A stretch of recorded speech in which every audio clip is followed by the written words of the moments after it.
je souhaite vous rappeler que le gouvernement français soutient les candidatures de ces régions caribéennes pour devenir membres associés de l'AEC en leur nom propre.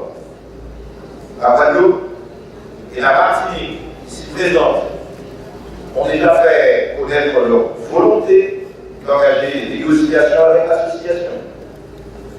Les autorités appuient pleinement cette démarche qui font de la volonté de ces régions de s'insérer dans leur environnement régional et de participer au devenir commun de leur bassin historique, géographique, culturel et économique.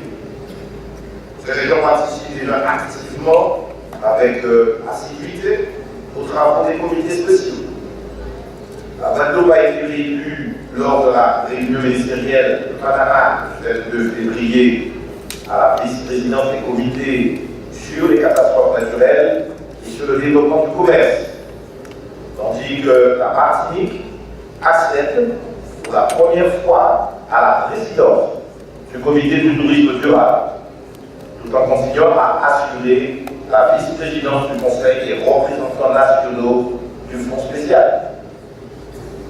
Je souhaite ardemment, au nom de la France, que l'ensemble des membres de l'association apportent leur soutien à ces deux régions françaises qui ont fait le choix d'assumer avec sérénité leur triple identité française, caribéenne et européenne.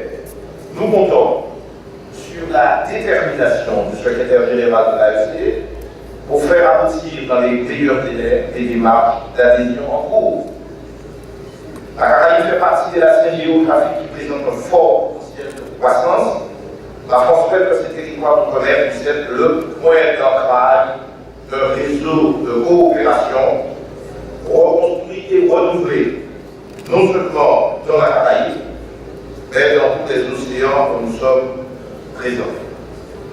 Nos territoires d'outre-mer, le président François Hollande, on a la conviction peuvent contribuer à accroître l'efficacité des politiques publiques en faveur du développement des pays qui les ont, de façon pragmatique.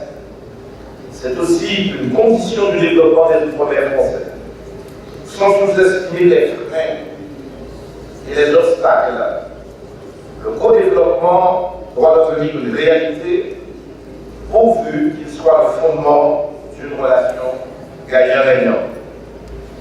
Parmi les obstacles à lever, il y a bien sûr, et vous l'avez tous dit, la circulation des hommes, qui est aussi bien pour des questions de visa que pour des questions de réseau de transport, n'est jamais facile, malgré la proximité géographique. La Guadeloupe et la Martinique, avec Haïti, la République dominicaine, mais aussi la Dominique et Trinidad et Tobago, la Guyane avec le Suriname, le Guyana et le Brésil, ce sont là des liens privilégiés que nous voulons renforcer par des actions concrètes. Nul besoin d'ailleurs d'aller chercher au loin, car beaucoup de projets sont en cours. Certains extrêmement volontaristes, certains dans la zone Caraïbe.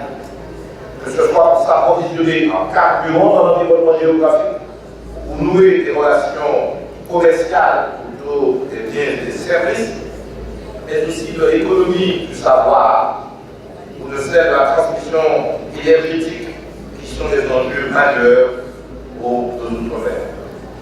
L'AEC est une instance qui a un rôle majeur à jouer. Je n'hésite pas à dire qu'il s'agit même d'un rôle historique. Avant de voir que nous saurons tous être au rendez-vous pour réussir une belle œuvre, travailler ensemble à la construction d'une Caraïbe forte, unie et prospère. Je vous remercie.